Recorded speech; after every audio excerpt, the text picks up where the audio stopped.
We should be excited. It's another Sunday. It's an East Sunday as well. Who's not excited for the Lord? So who is excited for today? We're all excited. Let's praise Him. Let's all lift up to our feet. Let's praise.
time it's you I seek. I put you first, that's all I need. I humble all I am, all to you. One way, Jesus, you're the only one that I could live for. One way, Jesus, you're the only one that I could live for.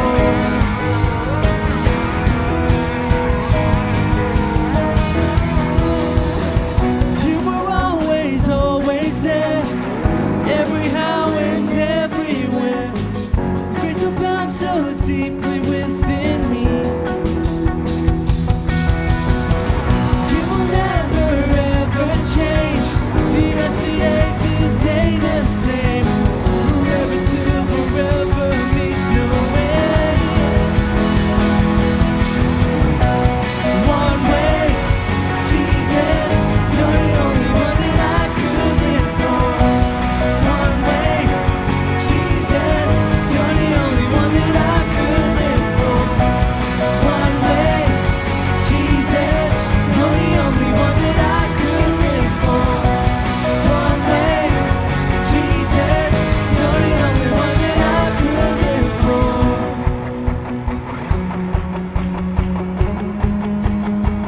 Why don't we greet each other with a shake of the hand?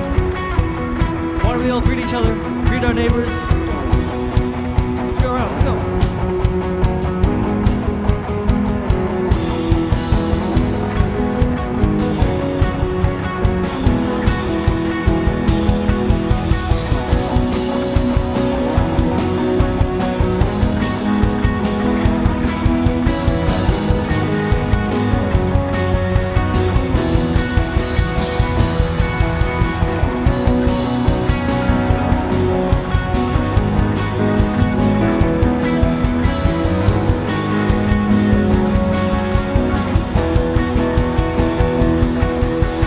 You are the way, the truth, and the life. We live by faith and not by sight. For you, we're living all for you.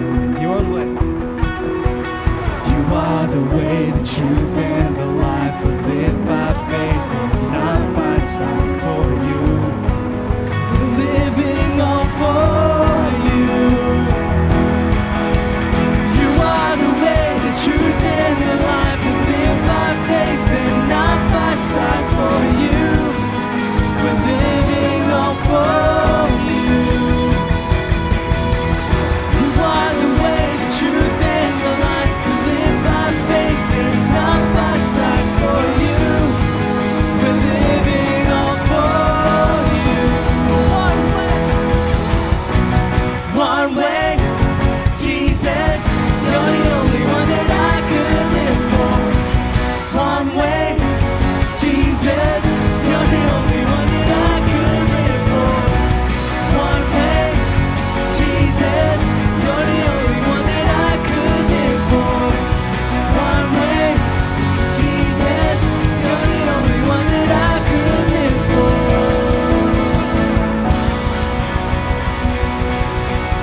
Yes, Lord, I just want to thank you for today, Lord. I just want to thank you for every single one of us here today. There is a reason why we are here, and you have called us all here today for a reason. I just pray that you touch every single one of our hearts, that you open them up to the message today. And whoever needs to hear it, Lord, I pray that they hear it. Everything we have is because of you. And we just want to thank you for all these blessings, Lord. I pray for those who are sick. I pray that you put your healing hands upon them. I pray that we just lift all of our worries up to you,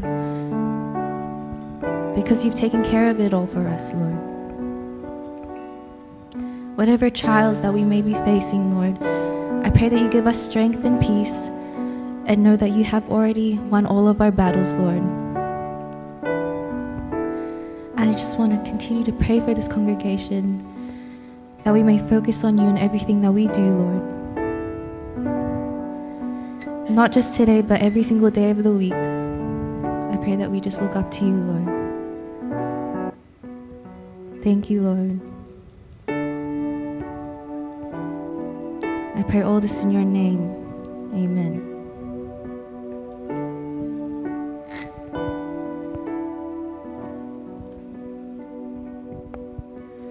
Help me, Holy Ghost. I need you more than anything. All my best ideas are yours. When am I but what you make of me? So help me, God, breathe on my weakness. For all I want is to be like Jesus. And I don't have much, but what I have is yours to use. So make my whole life your upper room.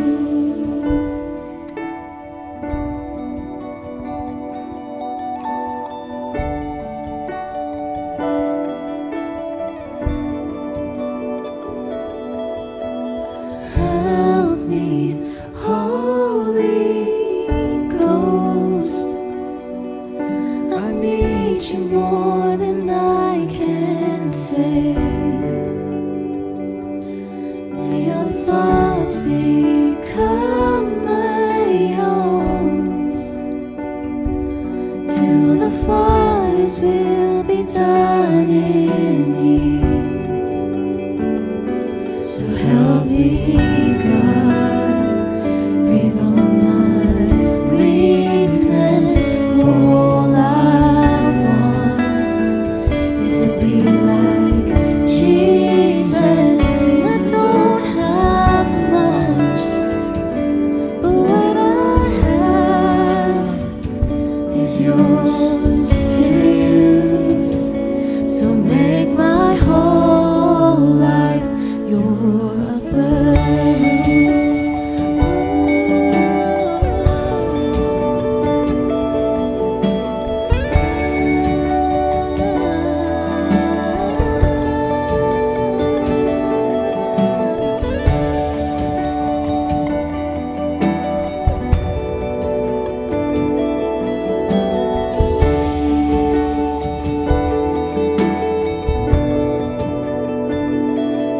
Help me, God, breathe on my weakness.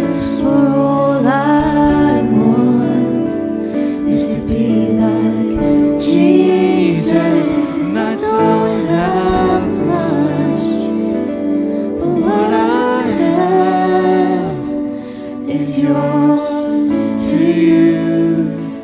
So make my whole life your upper room.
I could run 1,000 miles to win the race of life, but what's the value without you? I could write 1,000 psalms to captivate your heart, but more than offerings seek the depths of me. When you see me, you see my heart through the eyes of your mercy, in the light of your Son. You love me with open arms and the pride of a father.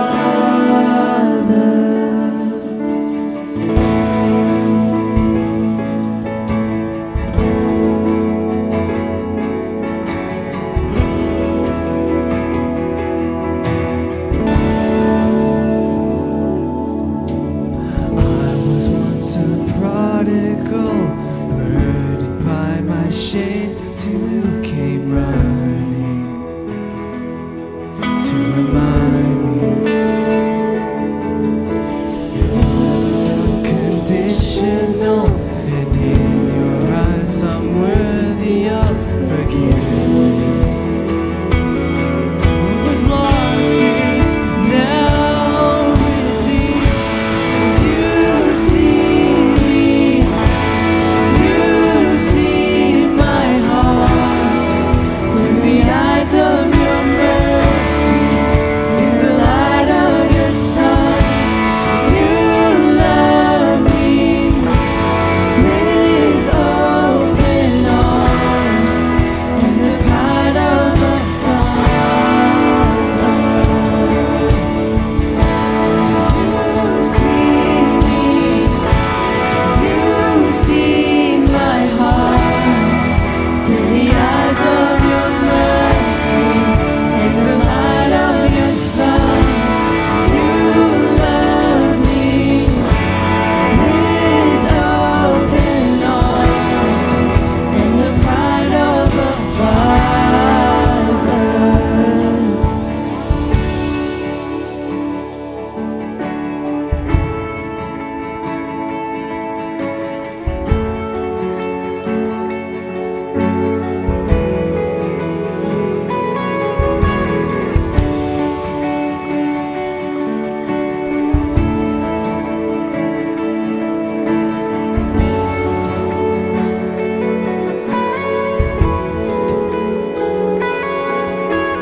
Who am I that you love me? Who am I that you save my soul? Who am I without you, Lord? Who am I to be worthy? Who am I that you're mindful of me? Why am you call me yours? Who am I that you love me? Who am I that you save my soul? Who am I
You know who we are, Lord. You know what we're going through.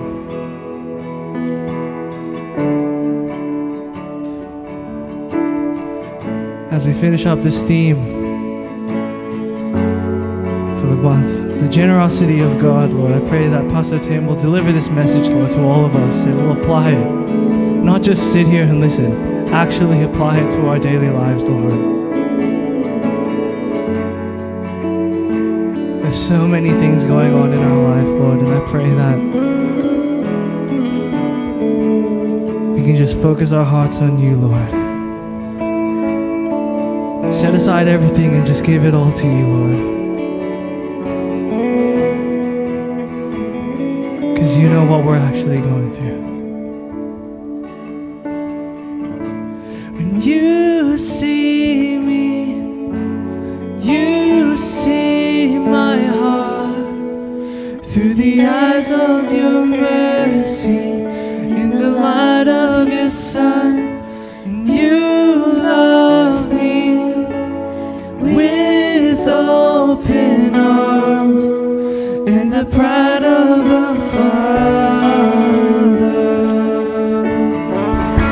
When you see me, you see my heart through the eyes of your mercy, in the light of your Son.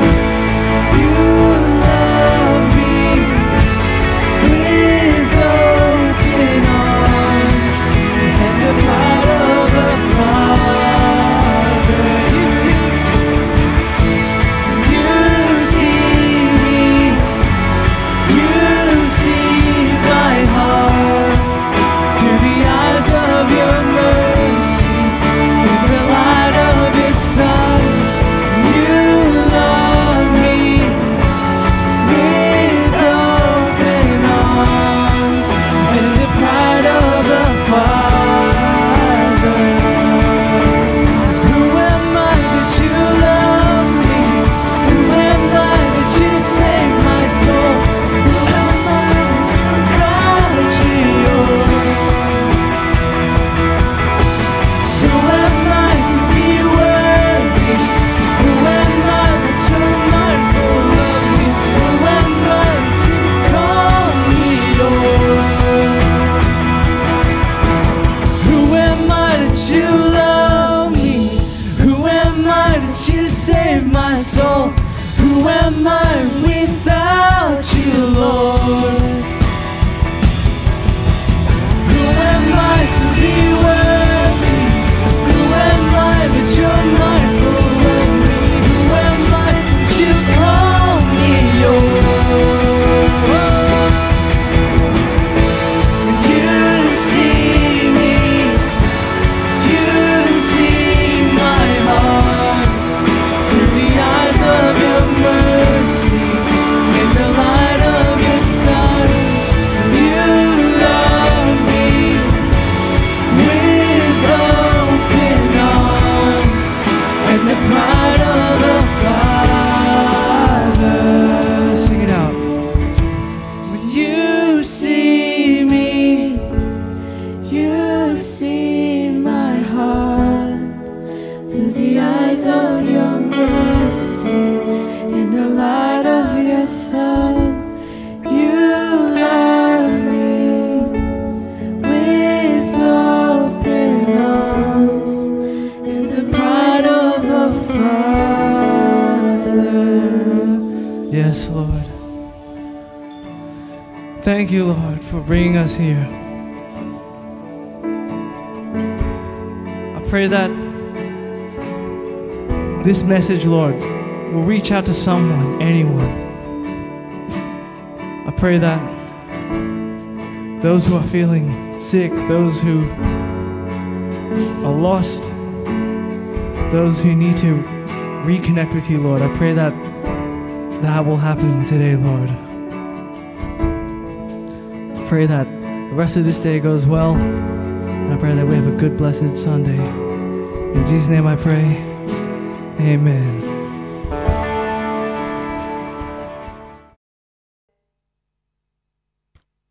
Can we please open our Bibles to Matthew chapter 20, verses 1 to 15? That is Matthew chapter 20, verses 1 to 15. For the kingdom of heaven is like a landowner who went out early in the morning to hire laborers for the vineyard. Now, when he had agreed with the laborers for a denarius a day, he sent them into his vineyard.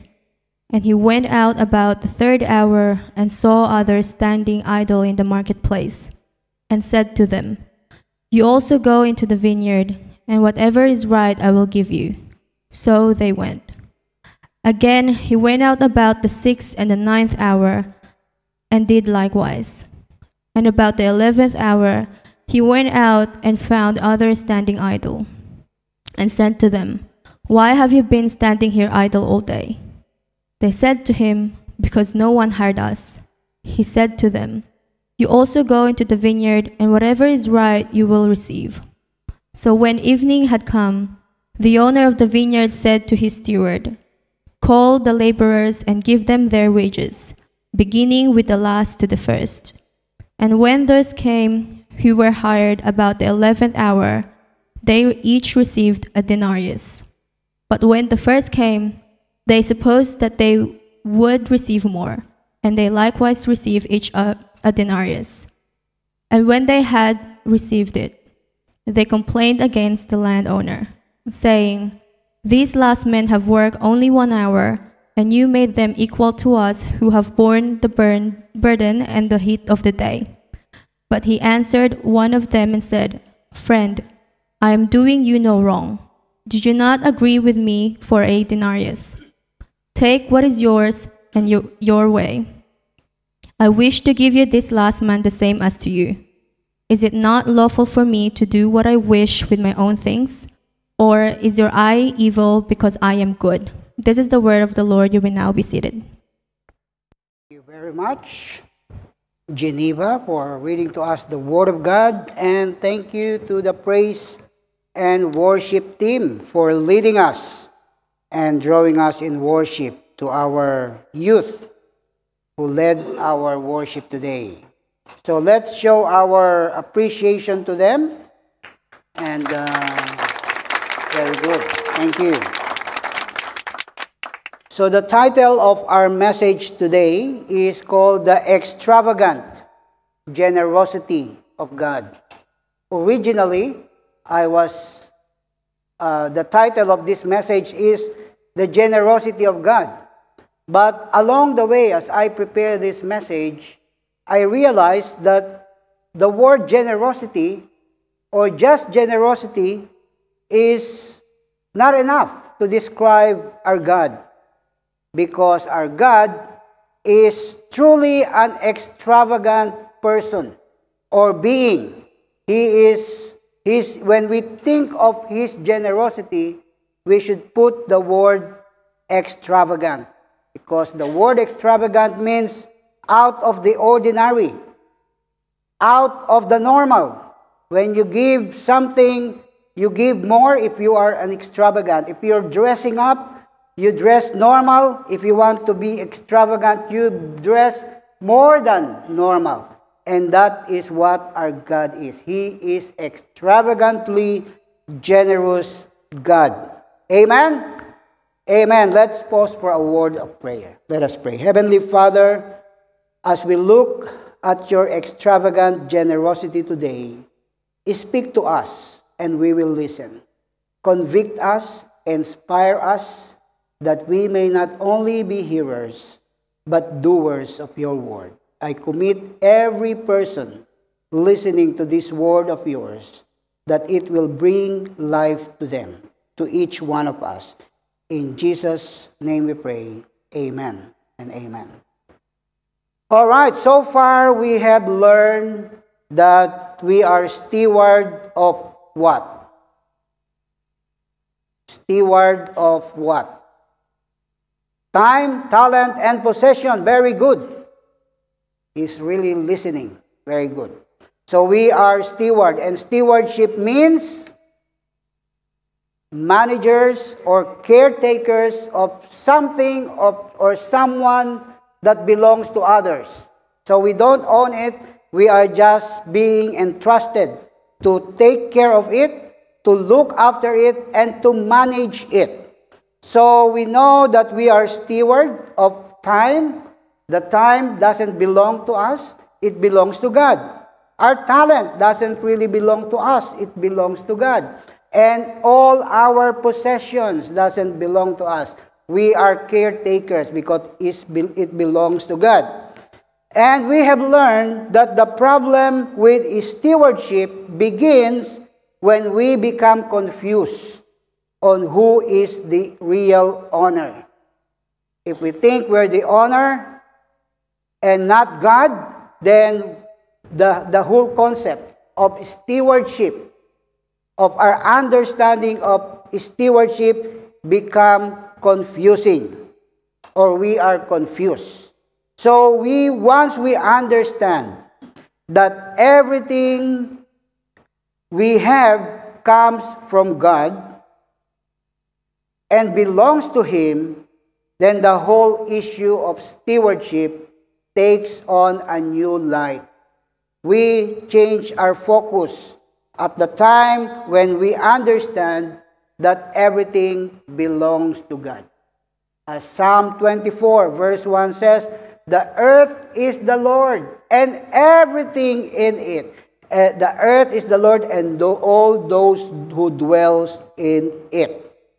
So we have to remember that. As I keep on saying every Sunday, if ever you have forgotten anything that you have heard so far, please don't forget this. God is the owner, not me, and I have been entrusted. I am a steward. I am a caretaker. So it's not a matter of what belongs to me. Stewardship is managing God's resources and using those resources to build up His kingdom.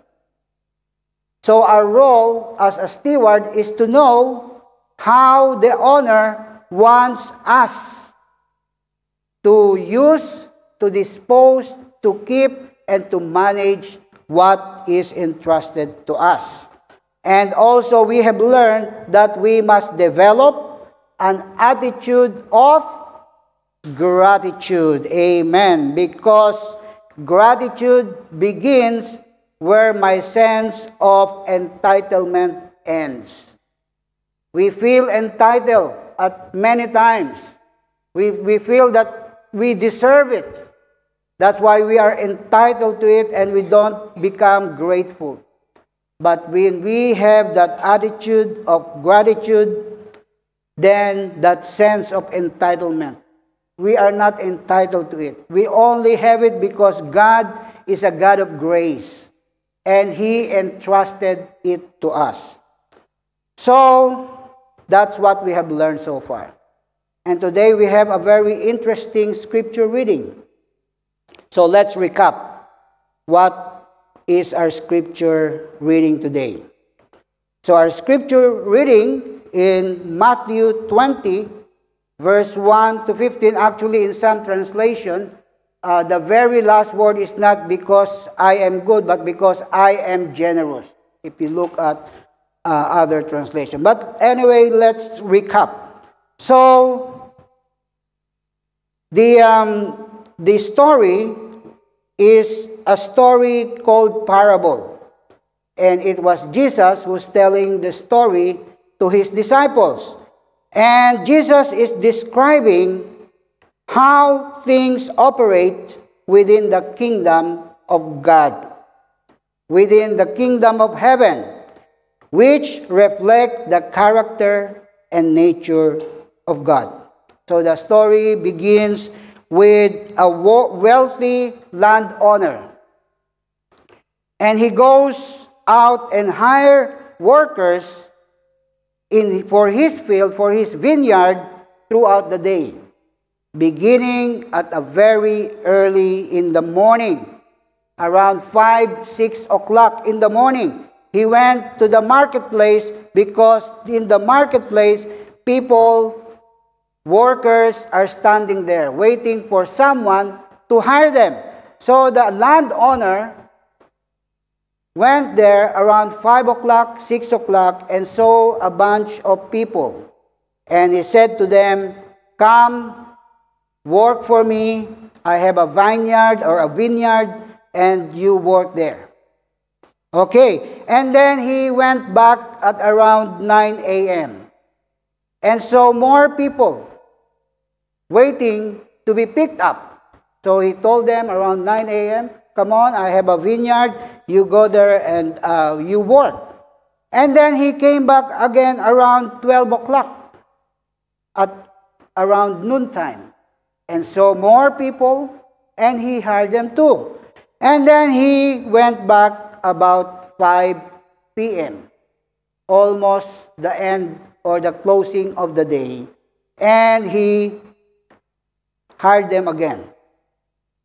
And the trouble comes when those who were hired last were paid the exact same amount as those who work all day. Those that have worked all day feel that they were ripped off. So the question is, was the landowner being unfair? You think they're unfair? Imagine those who were hired at 5 a.m. and those who were hired at 5 p.m. were paid the same amount. Ano kaya, what if it's you, Ramil? I hired you to, in my house, you clean at 5 a.m. And then I hired Wax, Don Joaquin, at 5 p.m. And then at the end of the day, I paid both of you $1,000. And you come to me, Ramil, and says, "That's unfair. How come I work all day from 5 a.m. to 6 p.m. and Don Joaquin was hired 5 p.m. and worked only for 1 hour, and yet you paid us 1,000 pesos." Naging pesos na eh. So was that unfair? Well, as per the feeling of those who were hired at 5 a.m. and perhaps those who were hired at 9 a.m. and those who were hired at 12 noon, they feel they were ripped off. But of course, no. The wealthy landowner feel that he is fair. He paid those workers hired on early exactly what he'd promised them. Remember, on that passage, it says, "I will pay you what is required or what is necessary." Can we have a look again on that? Because that word is very important. Chapter 20, verse 1. "For the kingdom of heaven is like a master of a house who went early in the morning to hire laborers for his vineyard. After agreeing with the laborers for a denarius a day." Denarius a day. In today's money, it's about $300. He sent them into the vineyard. And then he came back, and going out about the 3rd hour, he saw others standing idle in the marketplace, and said to them, "You go into the vineyard too, and whatever is right, I will give you." Whatever is right, I will give you. He didn't, remember on the first hiring, he said, "I'll give you a denarius." And then on the second, on the third, and on the following hiring, he said, "What I will give you, whatever is right."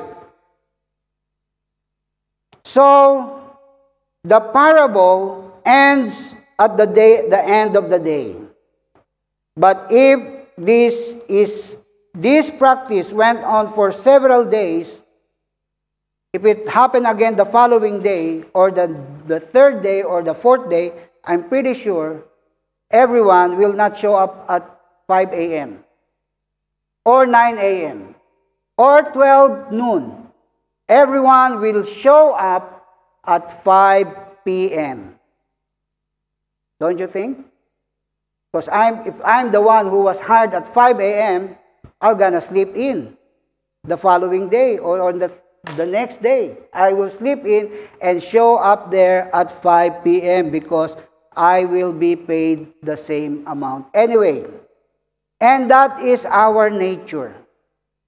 Human nature is that we want to work less, as much less as we can, but we want to get paid more, as much as we can. We are calculators. And if we can get more money for less work, why not? Why not? But let's look again on that passage. Because I want us to capture the reason of the landowner. In verse 15, I know the King James Version did not give the word that I was, there it is, an NIV. After the much argument, the landowner says, "Don't I have the right to do what I want with my own money? Or are you envious because I am generous?"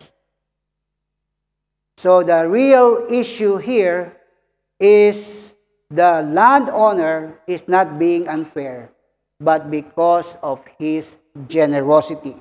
So when Jesus Christ tells of this story to his disciples, he wants to emphasize the nature of our God the Father, who is so generous. Same point he made with the story or the parable of the prodigal son. When this rebellious son, after foolishly spending his inheritance, the portion of his inheritance, the father's hard-earned money, living wild, and after all the difficult situation he's in, he returned home. Of course, at first sight, we could see the forgiving father. The forgiving father. Whenever we hear this message, the prodigal son, it emphasizes more on the forgiving, the love and the ability or the nature of the father to forgive. But seldom we talk about the generosity of the father. The father, of course, wasn't angry or vindictive, but he was rejoicing and generously threw his son a lavish party because his love for his son far outweighed feeling of resentment of her or her. In fact, the older son, the older brother, was so angry because the father not only forgave the son, but also showed his generosity.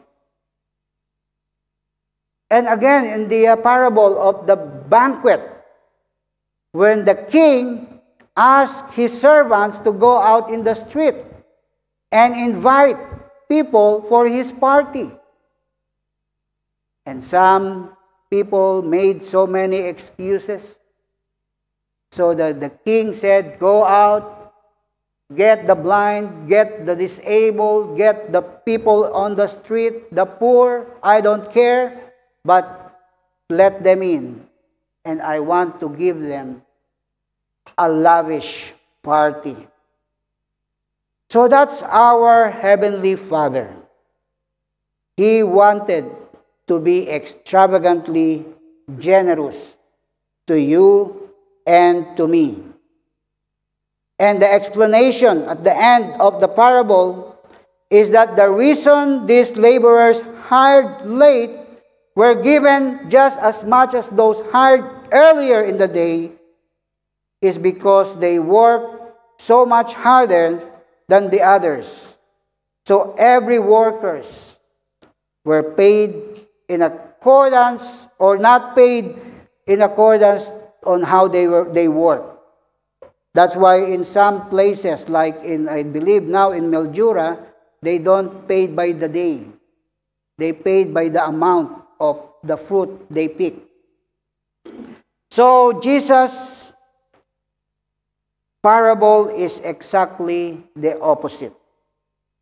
The workers were given the same amount, not because of what they have done, but because of the extravagant generosity of the landowner. In fact, one of the last things the landowner asked the laborers hired early in the day was, "Don't I have the right to do what I want for my own money? Or are you envious because I am generous?" That's the point about God from this parable. God wants us, Jesus wants us to see the nature and character of God. And that's the God we worship. That's the God we worship this morning. He is a very generous God. So I want to show you more verses that shows the generosity of God. In Romans 10, verse 12, God richly blesses all who call on Him. It says in Romans 10:12, "For there is no distinction between Jew and Greek, for the same Lord over all is rich to all who call upon Him." You know, the word rich, and in this verse, is a description of how extravagant, generous God is. And it doesn't matter whether you're Greek or Jew. It means doesn't matter whether what nationality you are. Doesn't matter what background you were. But as long as you call on Him, God will richly bless you. Not only that, God's love and compassion are new every morning. They never get stale or run out. Lamentation 22:23 says, "Through the Lord's mercies never comes to an end, because His compassion fail not. They are new every morning. Great is your faithfulness." So every morning you wake up, you are reminded that all the goodness of God is new again. No matter what you have done on the day before, when you wake up in the morning, there is a new love, new compassion. The steadfast love of God will never come to an end. Have we ever felt that sometimes we are running out of patience with one another? Yeah? Makikita na naman natin tong taong to. Ubus ng pasensya ko dito. Gusto ko nang dunggulin. But never God. Praise the Lord. God's love will never come to an end. God's love is to give good gifts to His children when they ask. Matthew 7:11. "If you then, being evil, know how to give good gifts to your children, how much more will your Father who is in heaven good gifts to those who ask Him. We just have to ask, and God will give good gifts if it's gonna do good to us, by the way. God gives us Holy Spirit without limit. John 3:34. For he whom God has sent speak the word of God. For God does not give the Spirit by measure. And we know what happened when we are filled with the Holy Spirit. Amen? Amen. The fruit of the Spirit comes out in us.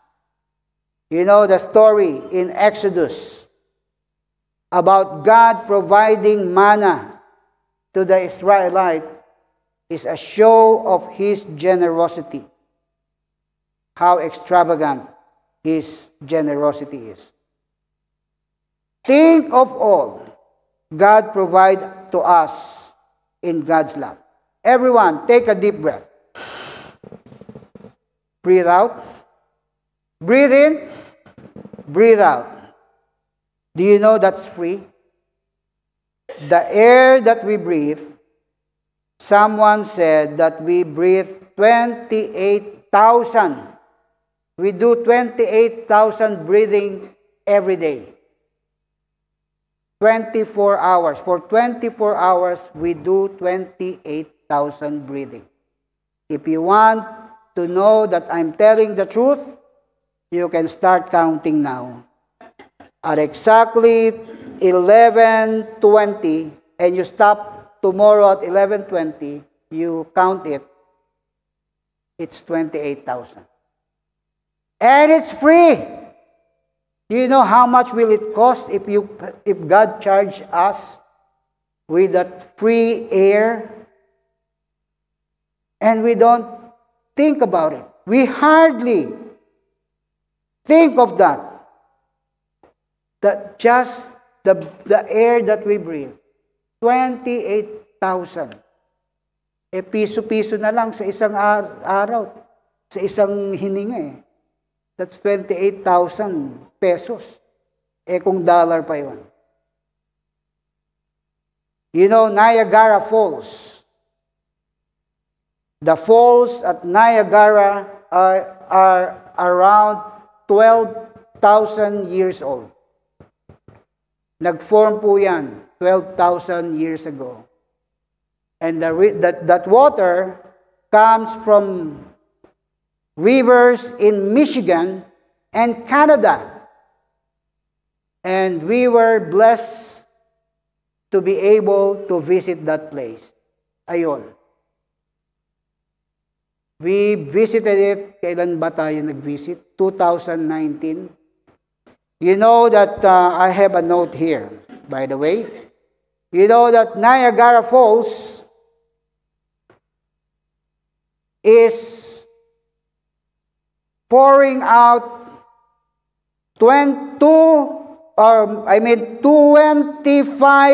million liters per 25 million liters per what?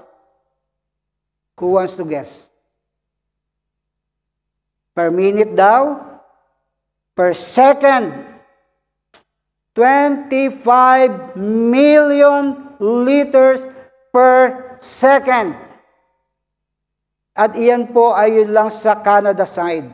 Kasi magkatapat yan. Canada at yung katapat is American side. The one in the American side is a bit smaller, but it pour out 286 liters per second. It never runs out. 24 hours a day, 365 days a year for the last 12,000 years, and it doesn't have a sign that it's gonna run out. It continues on. And for me, that is the best description of the generosity of God.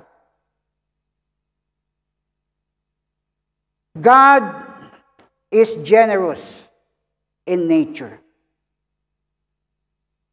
And He wants to share and express His generosity to you and to me.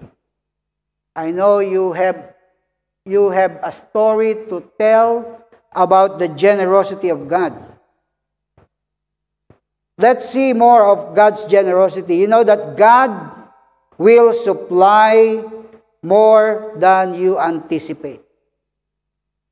God will supply more than you anticipate. In the book of Matthew, chapter 17, and let's read the story.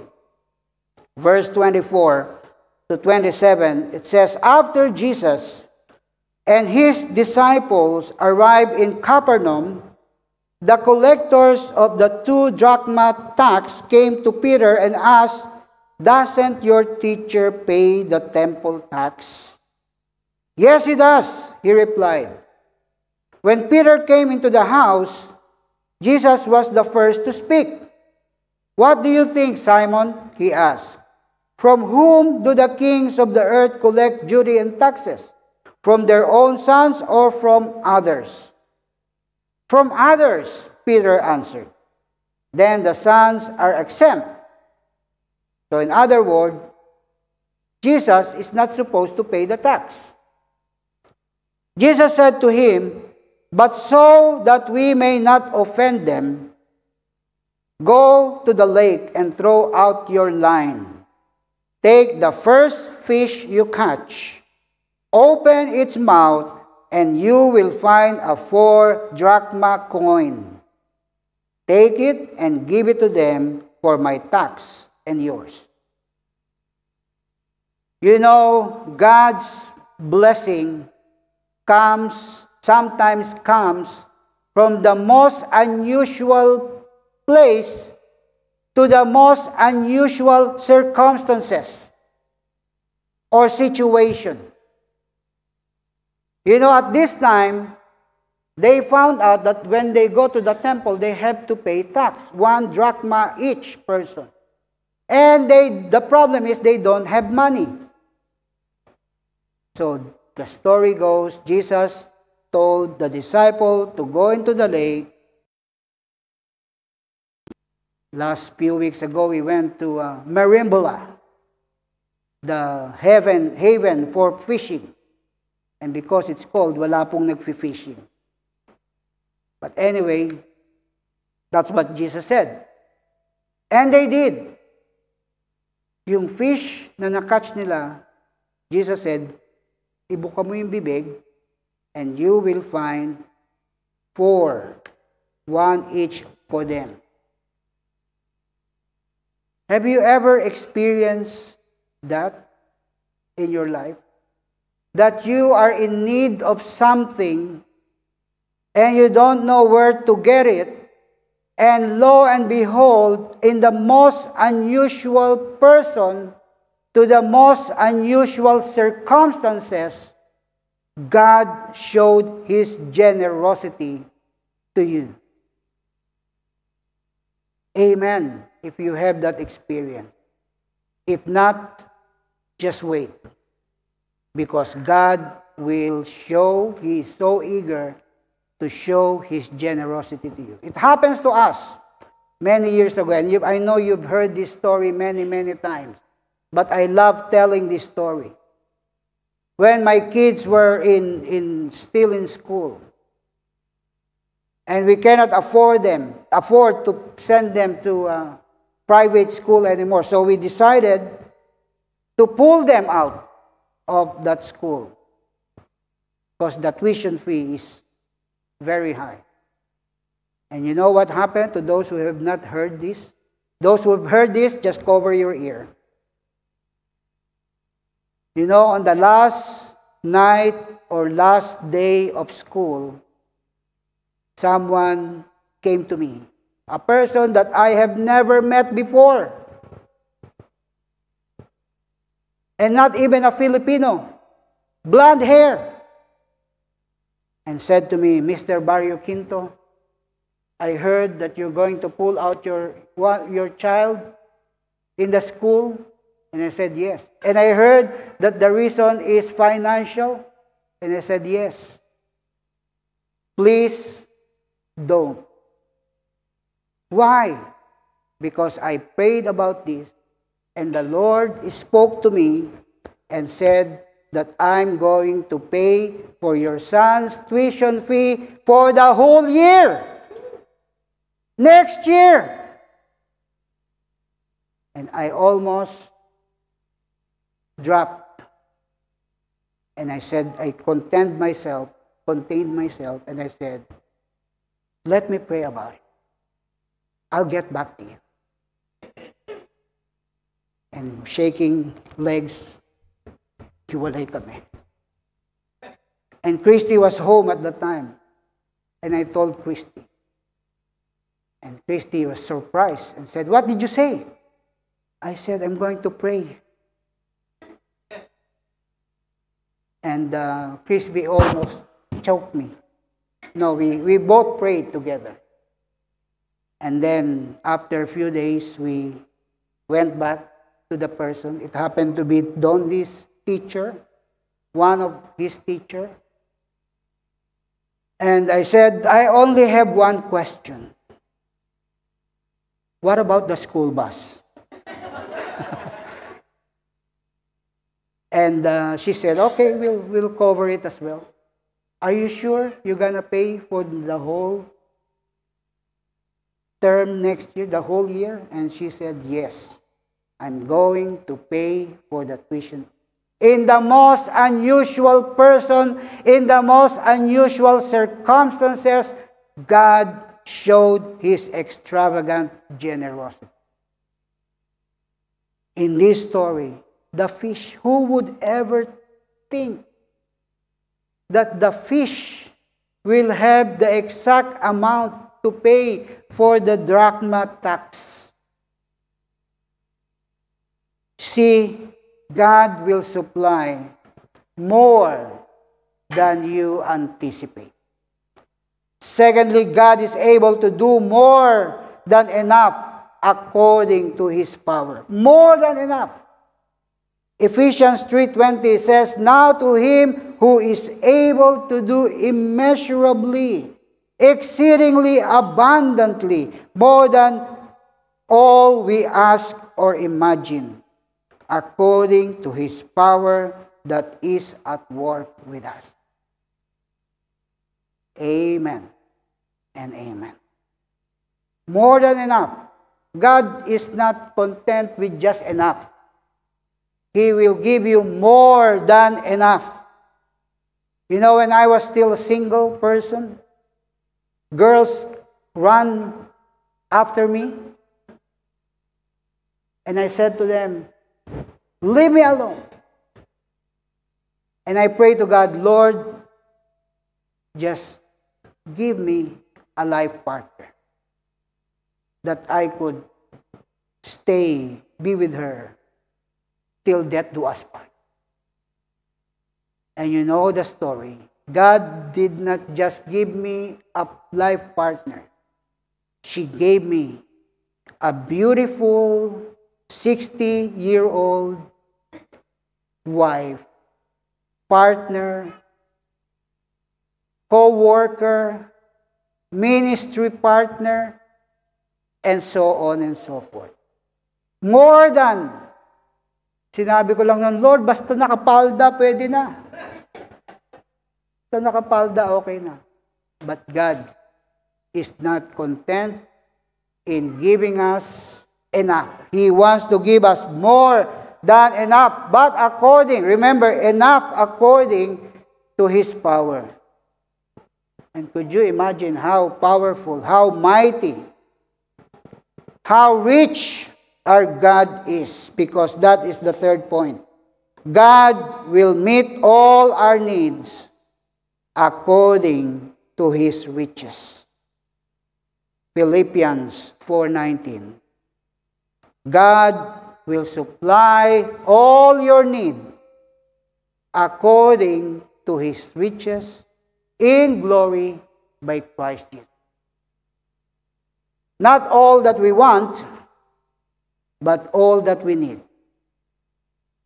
Amen? So if you have a generous God, if our Father is extravagantly generous, surely, as His children, we cannot be stingy. Because it says, whatever the fruit, or whatever the tree, that should be the fruit. And being generous is the way in which God is generous with us. He revealed it, not only by giving His one and only Son, that we might know Him personally and deeply. He has given Himself fully to us, along with all the resources of heaven. He works in our lives to encourage, to equip, to empower us, and to be a unique person. He has providentially designed us to be us. So if you're trying to copy someone, don't waste your time copying your someone, because you were designed uniquely by God. He empowers you generously. He encourages you. He equips you generously. And despite all He has generously provided to us, He forgives us for our failures and does not hold them against us. What a wonderful God we have. Now, what is our response?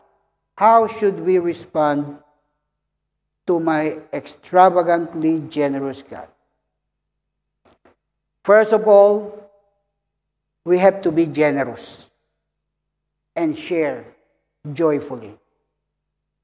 God gives each person with boundless grace and unending love.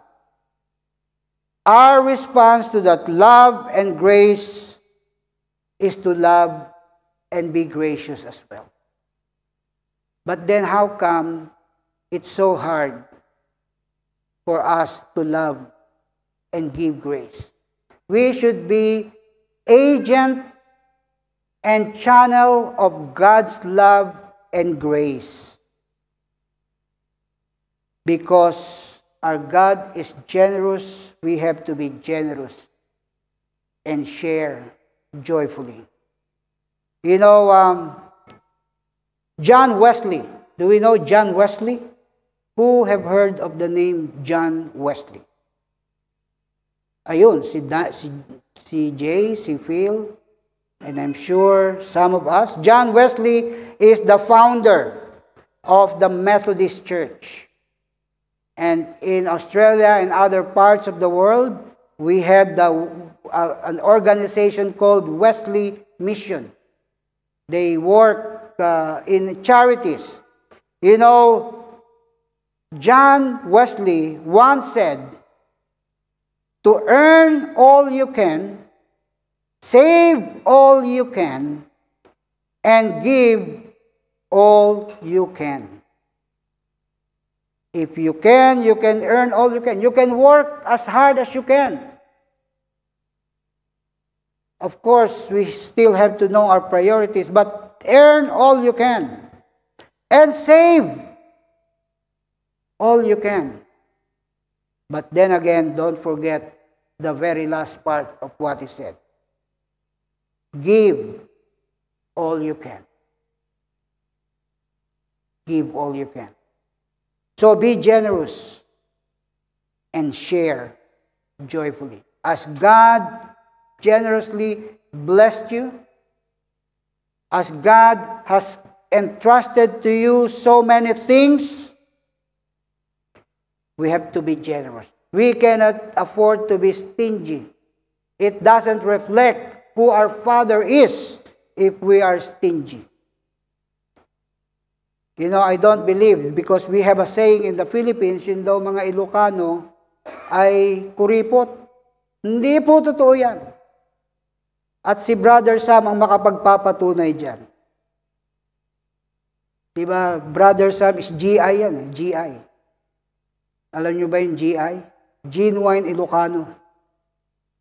Pero pag kasama nyo si Sam, ay talaga namang hindi kayo gagastos. Kaya gustong-gusto ko kasama si Sam eh. Libre lahat. Mamaya kita nyo, aayain tayo nyo sa magko-coffee tayo. Welcome back, by the way, Brother Sam. Be generous and share joyfully. That's how we should respond to the generosity of God. Number 2, be dependable. Something that we can say, count me in. You can rely on me. I like people when they say, when they come to me, Pastor Tim, do you have a task for me? And I know if that person is dependable, reliable, that I can count on that person, straight away I'll give that person the task. And the next thing I will know is that person will come to me, mission accomplished. Oh, what a feeling. What a feeling. Same thing with God. Same thing with God. We can tell God, Lord, Father, my response to your extravagant generosity is count me in. You can rely on me. You can depend on me. And that's how I want to respond to your generosity. Thirdly, save wisely. Save wisely. Saving is a way to prepare for the future. It gives us the chance to extend our love and create a better tomorrow. You know, that's why earlier I said I didn't only get a life partner in the person of my 60-year-old wife. She's 2 years older than me. No, not really. I'm 2 years older. Because, you know, my wife is a good handler of money. She likes to save. She spends in lotion and other things, Korean food, but she is a good handler of money. She saves. She saves very good. And I'm not good in saving. But I'm happy. I'm so thankful that the life partner, the other half, my weakness became a strength because Christy loves to save. And do you know how much saving she have? Kung alam nyo, sabihin nyo sa akin. Kasi ako hindi ko alam. So, one way to respond to the generosity of God is if we save wisely. And thirdly, spend carefully. Responsibly spending is a commitment to live as part of our Christian journey. Spend carefully. Spend carefully. Hindi po yung pag nakita natin sa TEMU. Ano yung TEMU? Muntik na maging TEMI eh. No? TEMU. Uy, ganda nito, mabili nga. Uy, meron pa, bili. Yung mura, di ba? Very cheap. Pero hindi mo alam, yung very cheap na bibilin mo, yung dami na pala. Let's go to Costco. We'll just buy a toilet paper. It's only $5, $10. Okay, let's go to Costco. Let's buy toilet paper. And then, pagbayaran na, $300, $400. Spend carefully. Spend carefully. So that's our conclusion to our theme, stewardship. It's about God who owns and us as steward. It's about God, the owner. It's about God, a generous, extravagant God. You know, at the end of our life, all of us will face the owner. And our success, true success, will not be measured on how much you and I have accumulated in life, but rather how faithful, how responsible, and how accountable you have been to what God has entrusted us. And my prayer is this, that on the day we face our Creator, God the owner, this is what we will hear from Him. Well done, good and faithful servant. You have been faithful over a few things. I will make you ruler over many things. Enter into the joy of your Lord. That is the true measure of success. Doesn't matter how big your house is, how much you have accumulated, or how little you have, that's not the measure of success. The true measure of success is how much responsible, faithful, and accountable we have been to what God have entrusted us.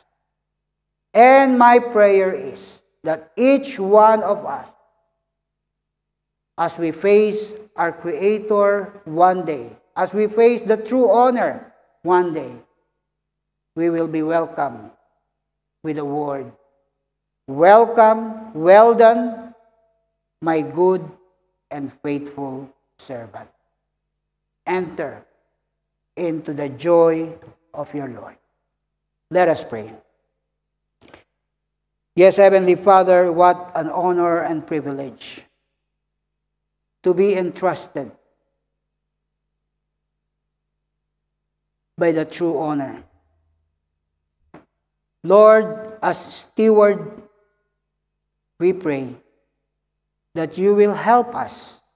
You will continue to remind us to be faithful, to be responsible, and to be accountable on what you have entrusted to us. Help us, Lord, to be generous, to share joyfully, to be dependable, to save wisely, to spend carefully, and in everything that we say and do, that we will give honor and glory back to you. In Jesus' name we pray. Amen and amen. On the topic of stewardship, there's a verse that perfectly encapsulates what it means to be a good steward.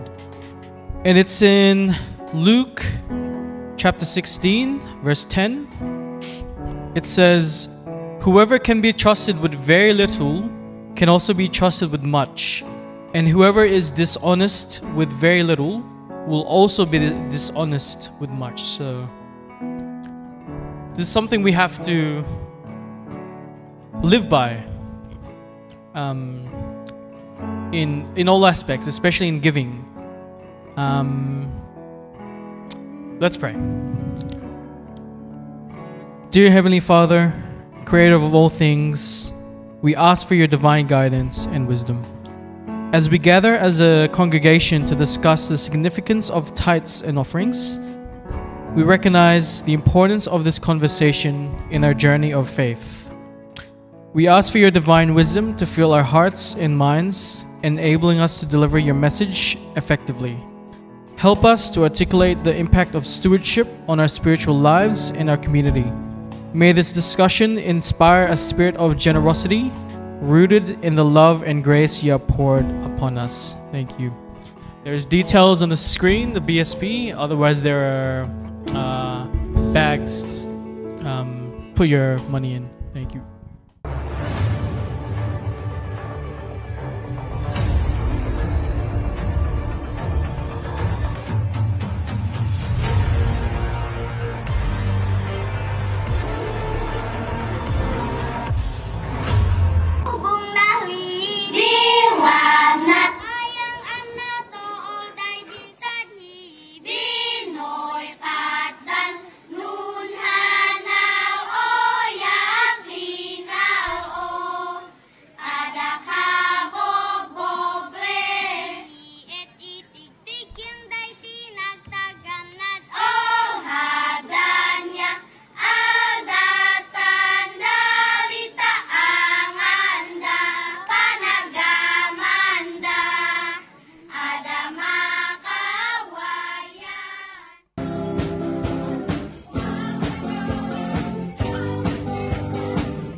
Let everything that is breath praise the Lord.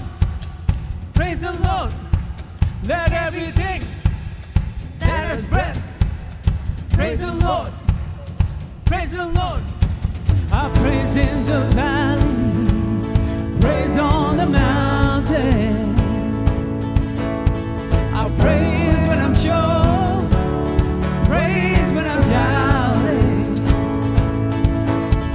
I praise when I'm numbered, praise and surrounded.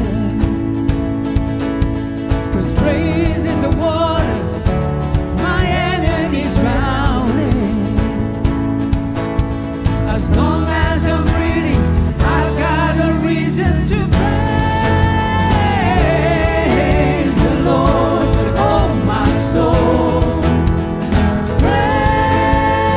Praise the Lord, oh my soul. I praise when I feel it, I praise when I don't. I praise 'cause I know you're still in control. My praise is a weapon, it's more than sound.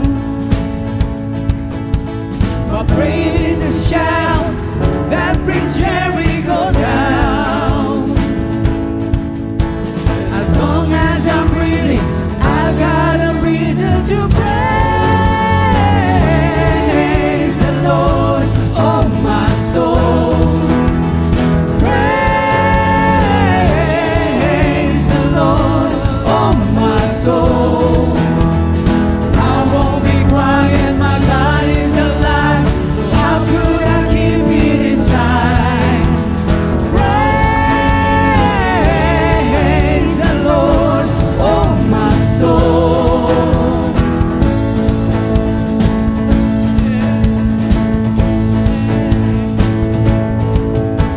I praise 'cause you saw me, praise 'cause you reigned, praise 'cause you rose and defeated the grave. I praise 'cause you're faithful. Morning, church. That was indeed life-changing and heartwarming trip that I had in Lagawe, Ifugao, our prospective mission field. So there's nothing like it.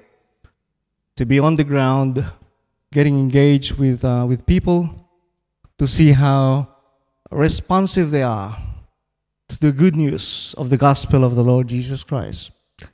You know, in so many ways they are inadequate. But then, as they worship the Lord, the outpouring of that worship, I could say that, you know, it was kind of like a foretaste of heaven.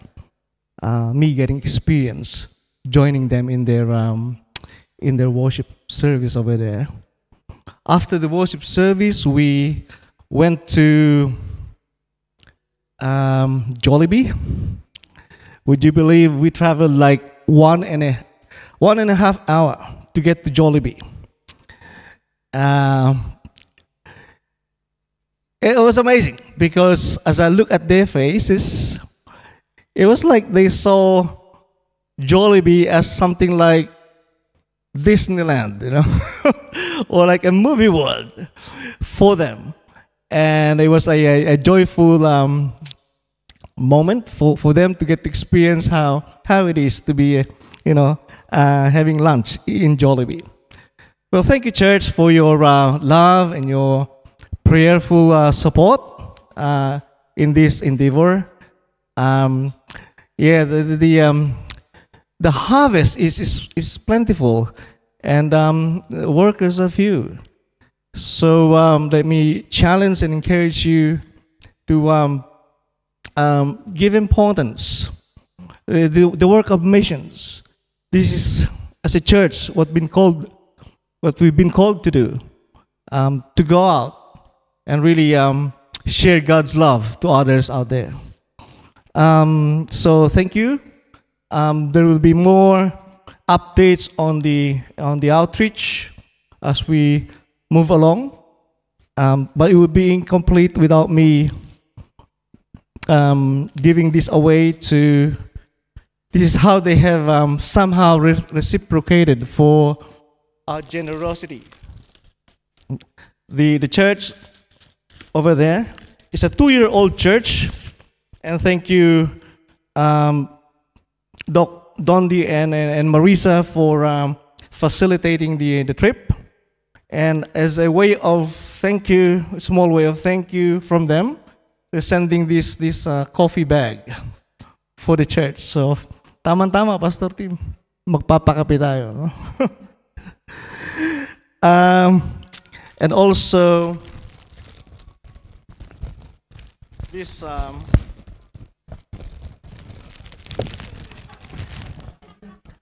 oh wow! This is like originally handcrafted from Ifugao. There's more of this, no? But I just brought one. Can I just give this away, particularly to Sister Ellen Lenora, if she's here? Your generous financial giving to these people, it is just amazing. Your financial gift has gone a long, long way. Thank you, sister. And I'm